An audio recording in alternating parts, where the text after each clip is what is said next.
When we talk about a water crisis, there's this automatic image that just pops into our heads. Right. Totally. We immediately picture, like, a cracked desert landscape, maybe a dry riverbed, or just an empty, cloudless sky. Yeah, we look up and assume the problem is simply a lack of rain. Exactly. But what if the real problem isn't the sky at all? What if it's right beneath our feet? Well, it's a very visual bias, right? Mhm. We've been conditioned to think of water scarcity as purely a meteorological issue, problem with the weather. Right. But when you actually look at the urban water infrastructure reports and the latest geological data we're diving into today, a much more insidious reality emerges. The crisis isn't just what's happening above us. Exactly. It's that we have systematically sealed off the surface of the earth. We've made it basically impenetrable to rain, while at the exact same time, we're pumping out historical reserves of water from deep underground at this massive industrial scale. We're draining the system from the bottom and capping it at the top. Yeah, hit the nail on the head.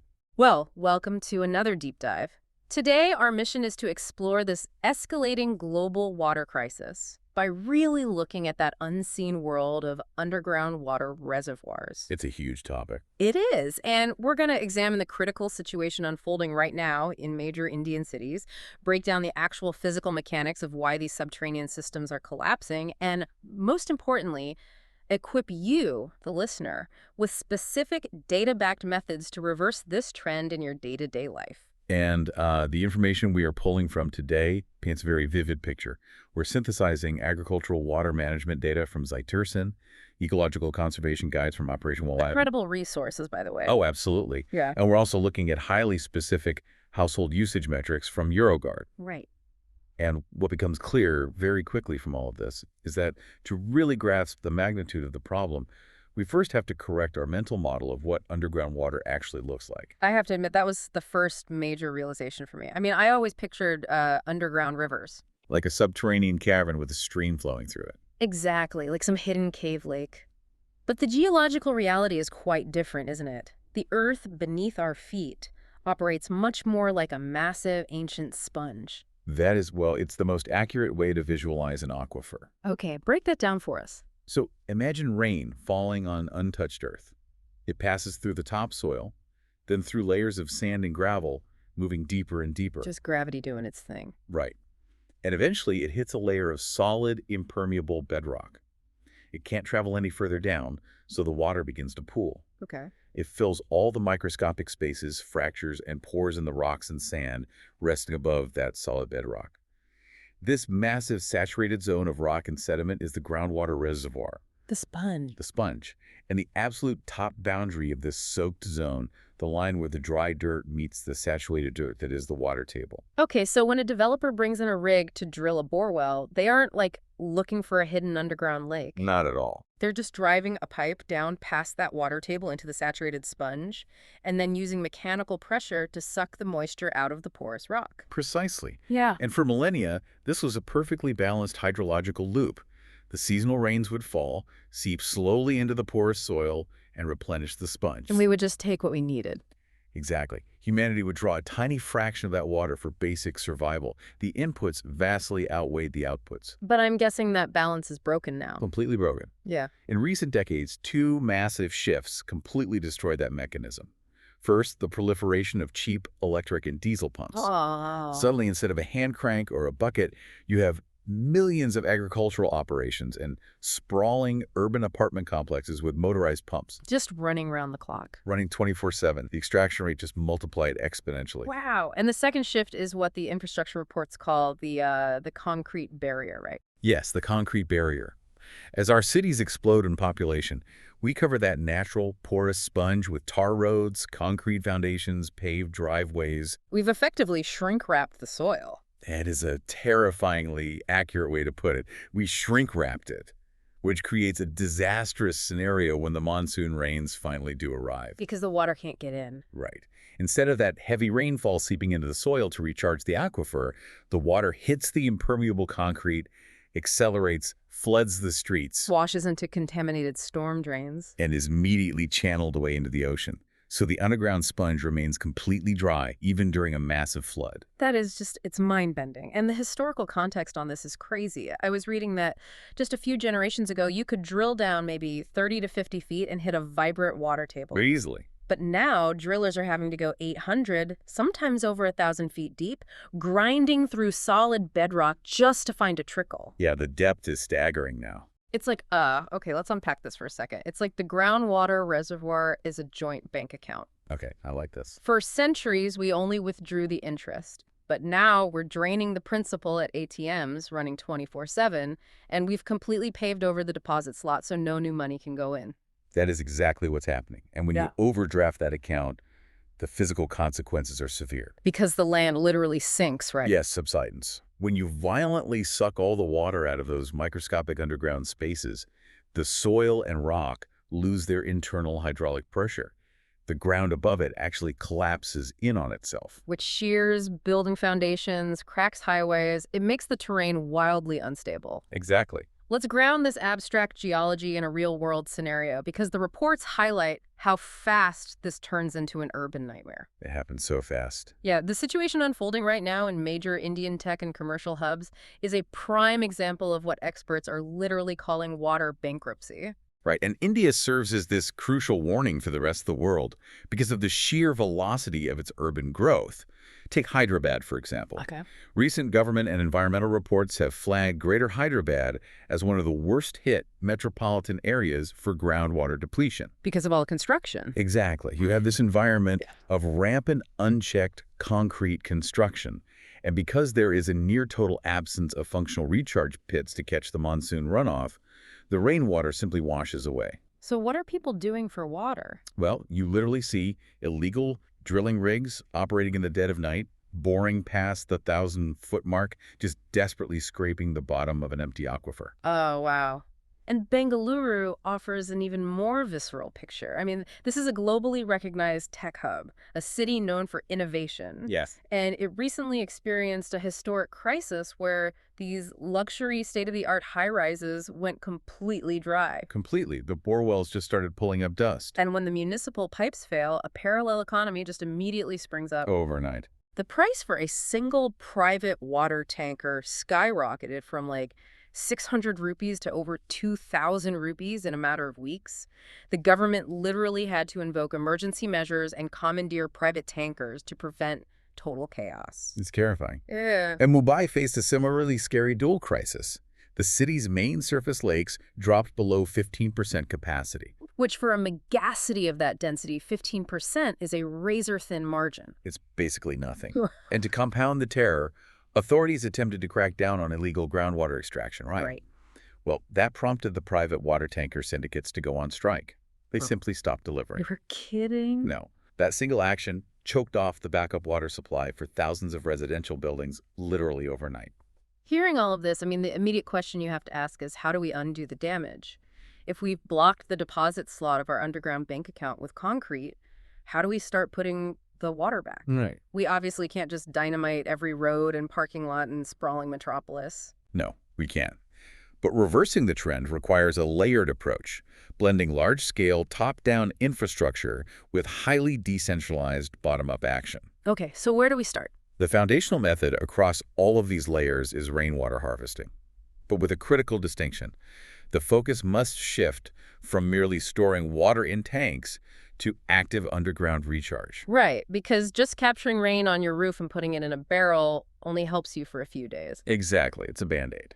The mechanics of actual recharge are much more specific. The Euroguard manuals break it down into stages. Yeah. First is catchment, usually utilizing rooftop space. Yes. Then filtration to remove the debris, leaves, and silt. Then storage. But the final, most vital step is directing the overflow deeply into the ground to feed the water table, rather than letting it run off into a municipal storm drain. That's the game changer.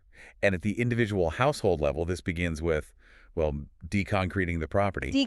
Yeah.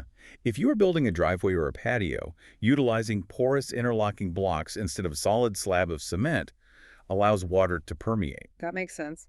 And more actively, homeowners can install a soak pit.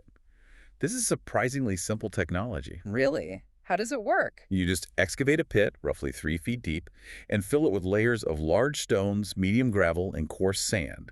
You then pipe your rooftop runoff directly into this pit. Okay, so it's basically a giant filter. Exactly. Yeah. The stones and sand act as a natural high-speed filtration system, mimicking the Earth's natural geology.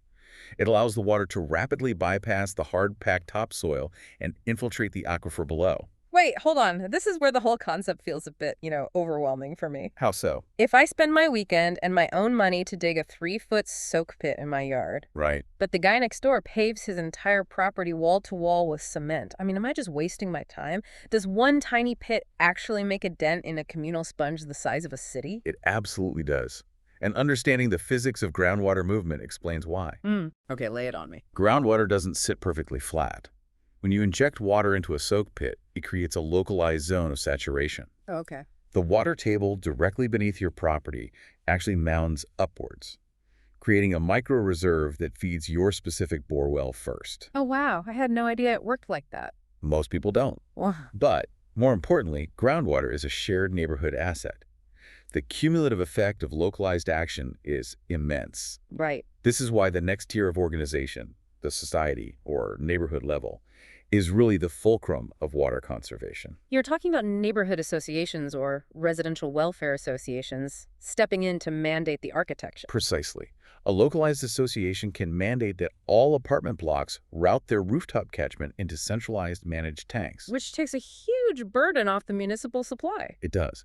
And they actually have the communal budget to dig 10 to 15 foot deep recharge wells in common areas and parks, specifically positioned to capture the runoff from the paved neighborhood roads. That is brilliant. And historically, communities maintained local natural ponds, Right. Like tailabs. It's exactly. If a neighborhood can protect and desilt these natural communal basins, the standing water provides continuous, slow-release pressure that actively recharges all the bore wells within a 1 to 2 kilometer radius.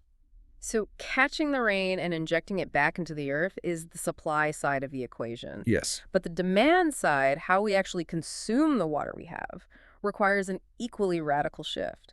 We have to change the physical landscape of our cities and our agriculture. We really do. If we look at the macro data, landscaping and agriculture are the apex consumers of fresh water. They just drink it all up. The prevailing aesthetic for suburban landscaping relies heavily on lush, green lawns, which are just ecological nightmares in water-stressed regions. So what's the alternative? The necessary pivot is toward a concept called xeriscaping. Xeriscaping. It's fascinating because it drastically reduces water usage by 50 to 75%. Yeah. But it isn't just throwing some gravel and a cactus in your front yard. No, it's much more than that. It relies on the biology of native, drought-tolerant plants that have naturally evolved deep root systems to survive local conditions. Exactly. And the secret engine of xeriscaping is the heavy application of mulch materials, like bark, wood chips, or specific gravels. What does the mulch actually do? It acts as a thermal insulator. It shields the topsoil from the direct baking heat of the sun, which drastically lowers the temperature of the soil and halts the evaporation of moisture. Even if someone insists on keeping a traditional lawn, the Operation Wallachia guides offer these brilliant, practical biological hacks. Oh, like the step test. Yes, the step test. It's so simple. You literally just walk across your grass.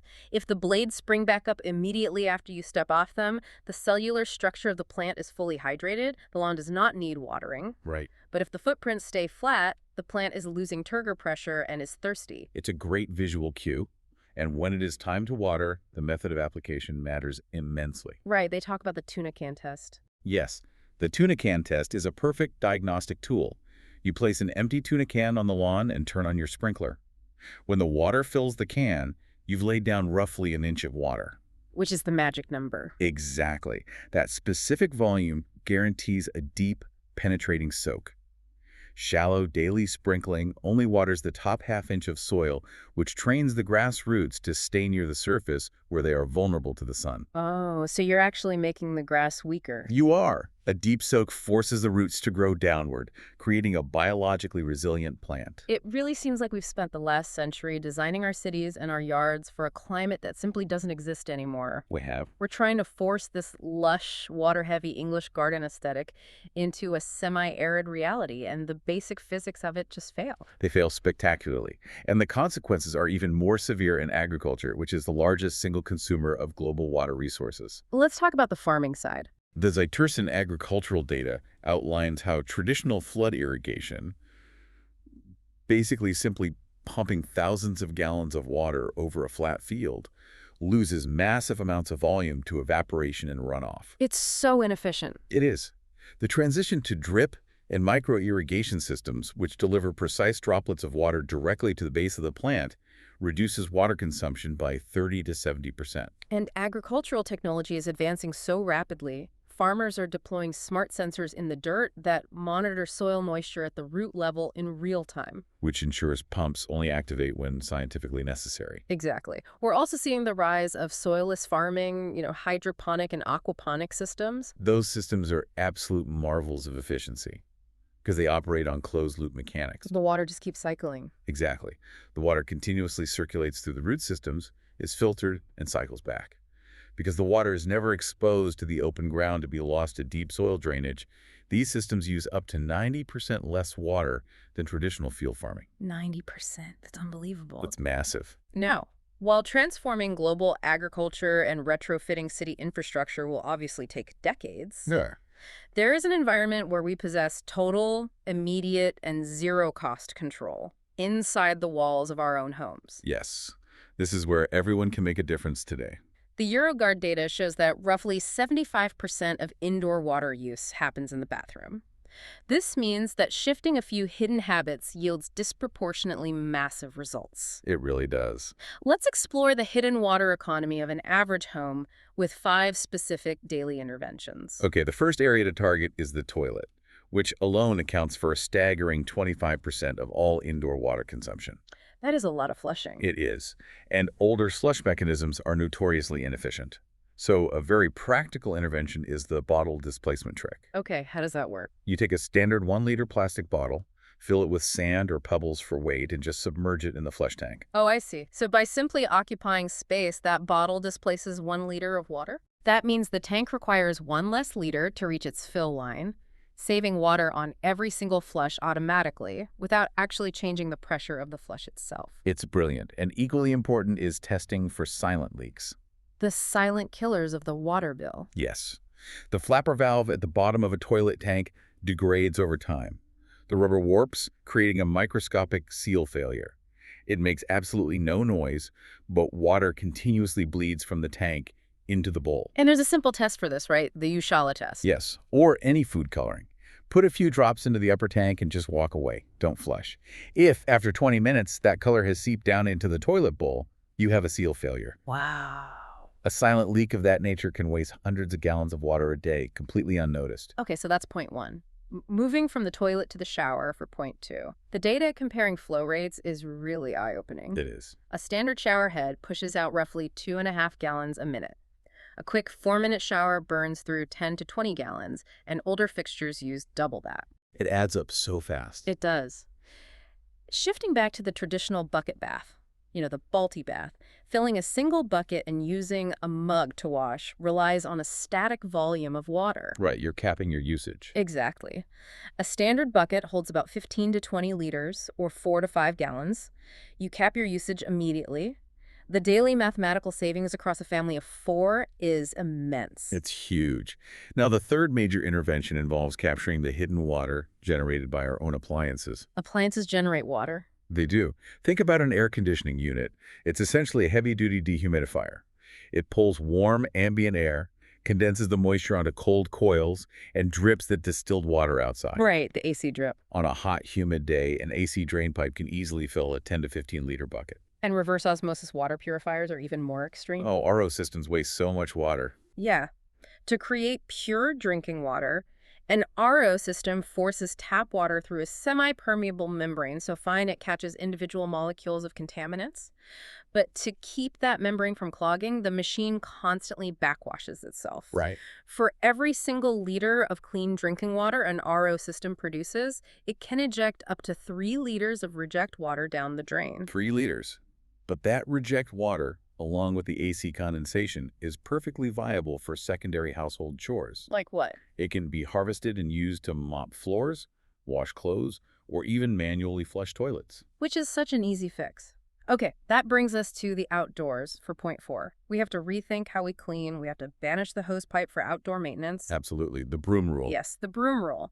Using a running hose to spray dust off a concrete driveway is basically using pressurized, chemically treated drinking water as a broom. Use an actual broom. And if you are washing a car or a scooter, a running hose can easily blast through 150 gallons of water in a few minutes. Just to wash a car. Yeah. Switching to a 2-bucket method, 1 bucket holding soapy water and a 2nd bucket of clean water to rinse your cloth achieves the exact same result using a tiny fraction of the volume. Okay, finally, the 5th point centers on kitchen and botanical smarts. When prepping food, never wash vegetables, rice, or lentils under a continuously running tap. Submerge them in a bowl of water. Because that specific wastewater is incredibly valuable. It is. The starchy, nutrient-dense water left over from washing rice or lentils acts as a mild, natural fertilizer. Exactly. So instead of pouring it down the sink, pour it directly onto your potted plants. And how you arrange those plants matters too, right? Oh, yeah, the Walasha guides mentioned clustering. Yes. Plants naturally transpire, releasing moisture into the air. If you group your potted plants closely together on a balcony or patio, their collective transpiration creates a localized, humid microclimate. Oh, so they help each other out. They do.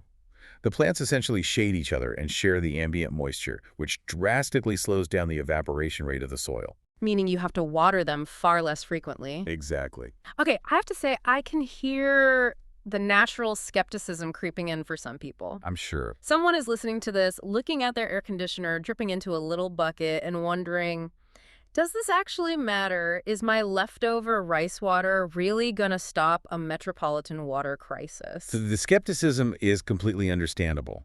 But the data from the Eurogard residential reports proves the massive scale of these micro-habits. Give us the numbers. An average household consumes roughly 130,000 gallons of water annually. Wow. By simply retrofitting basic fixtures, displacing toilet tank volumes, and stopping the outdoor hose usage, a single household can reduce its consumption by up to 44,000 gallons a year. 44,000 gallons? Just by paying attention to the mechanics of the house. Exactly. And when those micro-habits are adopted across an entire apartment complex and then an entire neighborhood, the localized demand drops precipitously. It scales up so quickly. It does. You take immense, measurable pressure off the municipal supply grid. It means the municipal surface reservoirs drain slower during a drought year, extending the timeline before the city's pipes run completely dry. Which ultimately brings this entire deep dive down to a stark financial reality, doesn't it? Water conservation has evolved past a gentle environmental suggestion. It has. It is now a critical defensive household budget strategy. The metrics show that adopting these harvesting and conservation habits can save a family between 7,500 to 10,000 rupees annually on standard municipal bills. That's a significant amount of money. It is. And more critically, it creates a buffer that prevents a family from being forced to pay those extortionate 2,000 rupee emergency tanker fees when the grid collapses. Right. We actually have the power to engineer our way out of this, right in our own bathrooms and backyards. We really do. And I'd actually like to leave you with a final thought to mull over, looking to the near future. We've established the physical reality that the earth beneath us is a shared sponge. And we are rapidly approaching an era of widespread urban water bankruptcy and strict municipal rationing. Yeah, we're already seeing it. We are. So when that day arrives, consider how we will value our homes. Will future real estate values be determined by the aesthetic square footage of the house or the imported marble on the floors? Probably not. Right. Or will the true premium value of a property be dictated entirely by the porosity of its soil, the efficiency of its internal plumbing, and the depth of its private rain catchment systems? It completely flips the concept of luxury on its head. It does. A sprawling, beautiful estate is effectively worthless if you turn the tap and nothing comes out. Exactly. It brings us full circle. We can't just stare at the sky and wait for the rain to save us. We have to ensure the earth beneath our feet is physically prepared to receive it. We have to fix this sponge. We have to fix the sponge.